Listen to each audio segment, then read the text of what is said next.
the family friend messaged my mom back and said, why don't you give me your phone number and I'll call you and we'll talk all this through. Here we go. Here we go.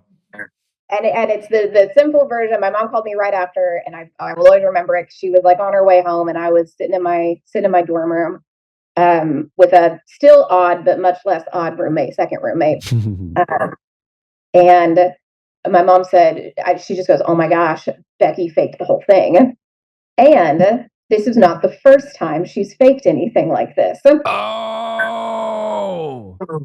And so this is I didn't hear this firsthand, so this is secondhand, but allegedly she had faked that her family was abusing her to get out and get this family friend to take her in and help her out.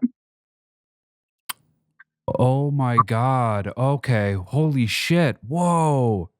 So at this point, it's totally crazy. And when my mom said, why would she do this?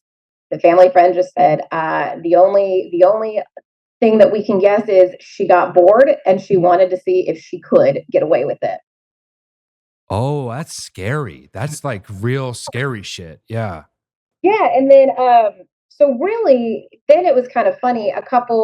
Maybe like the next year, I was working late on a project with on something with a bunch of other students, and we were chatting. We were talking about horrible roommates, and one great thing about it is I'm like, I can win this hands down. I can always win this contest. And one of the girls turns around and goes, "Oh my gosh, you're Becky's roommate?"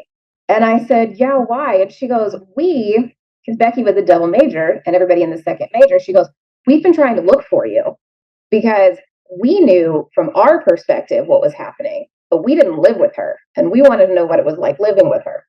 So we talked about it and I found out that she shaved her head. Obviously, the high school teacher was a lie. The really horrible, really, really like horribly psychologically cruel part of this is one of the other teachers at the college, his wife had just passed away from cancer, and he like took Becky under his wing and was like really, again, this is alleged, this is what the other student was telling me, but like allegedly really kind of like counseling her a little bit. So he was kind of devastated, really devastated.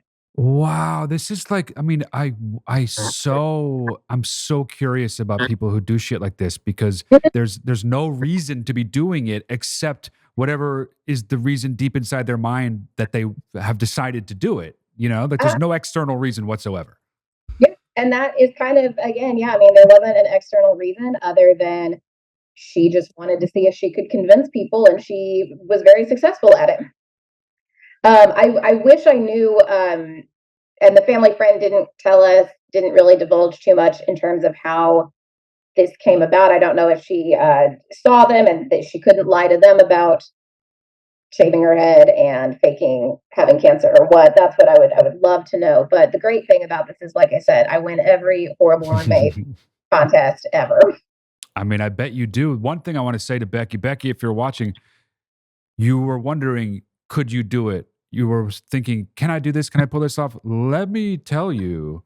Yeah, you pulled that off. You did a fucking good job. That's crazy.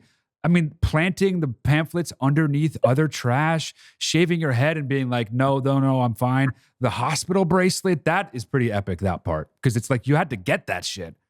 Yeah, I don't know how. Or again, just thinking back, like, oh my gosh, the staged conversation she was having in the other room, like the attention to detail is honestly, sometimes I do just sit there and I just, even now it'll just hit me and I'll just be impressed with the level of detail that she went.